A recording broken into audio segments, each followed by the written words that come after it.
আজকে মে মাসের 16 তারিখ। প্রচণ্ড গরম আর দেশের আবহাওয়াও এখনো উত্তপ্ত। আপনারা জানেন আমার দেশ ভারতবর্ষ দিন কয়েক আগে পাকিস্তানকে উচিত জবাব দিয়েছে। এখন প্রশ্ন হলো, দেশের ভেতরে যে সমস্ত চীনের দালাল এবং পাকিস্তানের দালাল যারা আছে, এদেরকেও মানুষ, যারা সনাতন ধর্মের মানুষ, তারা রাধা মাধবের কাছ থেকে সুদর্শন চক্র ধার নিয়ে আগে এদেরকে উচিত শিক্ষা দিক। এরা দেশের জন্য খুবই ভয়ঙ্কর।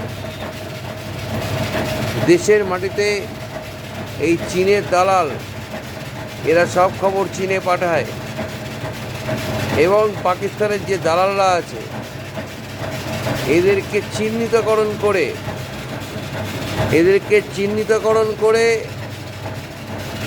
এদেরকে দেশ থেকে একেবারে উচ্ছেদ করে ছাড়তে হবে, ছিন্ন ভিন্ন করে দিতে হবে।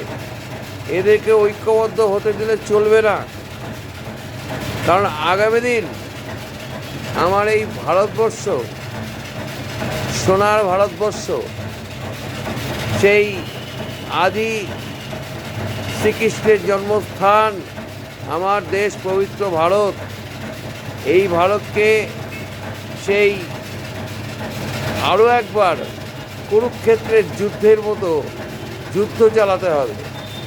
ঘরে বাইরে শত্রু ভর্তি, এই সমস্ত শত্রুদের দমন করতে হবে।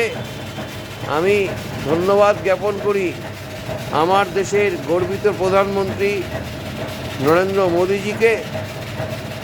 যদিও আমি কোনো রাজনৈতিক দল করি না, আমি একমাত্র দল করি সনাতনী দল, আমার রাধা মাধবের দল।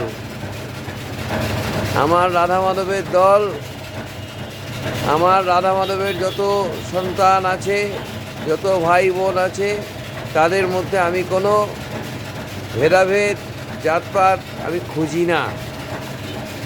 কে মেথর, কে মুচি, কে ডোম, এইসব আমি দেখি না। আমি দেখি সে আমার সনাতনী ভাই কিনা।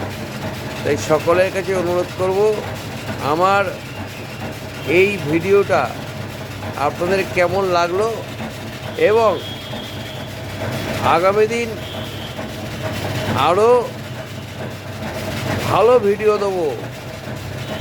সনাতনীদের ঐক্যবদ্ধ হওয়ার জন্য আমার এই যে অল্প বয়সে আমি ধর্মের পথে নেমে গেছি, কারণ আমাদের সনাতনীরা বড্ড ধর্মকে অবহেলা করে, এটা আমার ভালো লাগে না।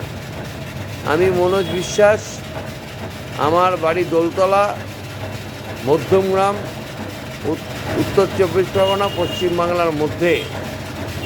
তাই আমি সমস্ত পৃথিবীর সনাতনীদের উদ্দেশ্যে বার্তা দিচ্ছি, আপনারা সবাই ঐক্যবদ্ধ হন, আমাদের নিজ ধর্মকে প্রতিষ্ঠা করুন। নিজ ধর্মের যে দেশের মাটিতে, পবিত্র মাটিতে শ্রীকৃষ্ণের জন্ম হয়েছিল, সেই দেশকে আবার হিন্দু রাষ্ট্র করতে হবে, সনাতনী হিন্দু রাষ্ট্র। এটা আমার লক্ষ্য। আমি সেই লক্ষ্য নিয়ে সনাতনীদের ঐক্যবদ্ধ হতে বলছি। ভিডিওটা কেমন লাগলো আপনারা প্রচুর লাইক কমেন্ট করবেন এবং পারলে শেয়ার করবেন। আমি সকলের জন্য, সমস্ত সনাতনী ভাইদের জন্য রাধা মাধবের কাছে প্রচুর অনেক কৃপা এবং আশীর্বাদ কামনা করি। সবাই ভালো থাকবেন, সবাই অর্থনৈতিকভাবে সচ্ছল থাকবেন, সবাই সুস্থ থাকবেন এবং সবাই শান্তিতে থাকবেন। সেই ব্যবস্থা করার জন্য আমার কথাগুলো একটু ভেবে দেখবেন। নমস্কার, রাখছি। হরে কৃষ্ণ কৃষ্ণ কৃষ্ণ হরে হরে, হরে রাম রাম রাম হরে হরে। নমস্কার।